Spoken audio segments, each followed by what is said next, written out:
শীত চলে এসেছে আর চিতই পিঠা খাওয়া হবে না, এটা কি মানা যায়? তাই আজকে চলে আসলাম কুমিল্লার ধর্মসাগর পার্ক গেটের সামনে কুমিল্লার কয়েকজন সফল কন্টেন্ট ক্রিয়েটরদেরকে নিয়ে চিতই পিঠা খাবো বলে। এখানে কিন্তু প্রতিদিন বিকেল থেকে রাত 9টা-10টা পর্যন্ত পিঠা পাওয়া যায়। আমি এর আগেও কয়েকবার খেয়েছি এই জায়গা থেকে পিঠা। আমার কাছে তাদের পিঠা অনেক ভালো লাগে, তাই তো আজকে আবারও চলে আসলাম এখানে। আজকে আমার সাথে আছে সাইফুল ভাই ও বাবলি আয়াজ ব্লগ। তাই তো সাইফুল ভাই ও বাবলি আপুকে নিয়ে চলে আসলাম পিঠা খাবো বলে। সব থেকে আকর্ষণীয় ব্যাপারটা হলো আপনি এখানে পিঠার সাথে পেয়ে যাবেন হরেক রকমের ভর্তা, তাও আবার আনলিমিটেড। আপনি যদি একটা পিঠা দিয়ে দোকানদারের সব ভর্তা খেয়ে ফেলেন, তাও আপনাকে মানা করবে না। পিঠাওয়ালা মামাটা অনেক ফ্রেন্ডলি, সবার সাথে অনেক হাসি খুশিভাবে কথা বলে। তাছাড়া কুমিল্লার মানুষ বলে কথা, কুমিল্লার মানুষ অন্যের সাথে খারাপ ব্যবহার করবে এটা মেনে নেওয়া যায় না, এটা হতে পারে না।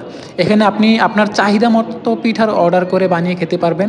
তাই তো আর দেরি না করে এক্ষুনি চলে আসুন পরিবারের সকল মেম্বারদেরকে নিয়ে এখানে পিঠা খাওয়ার জন্য।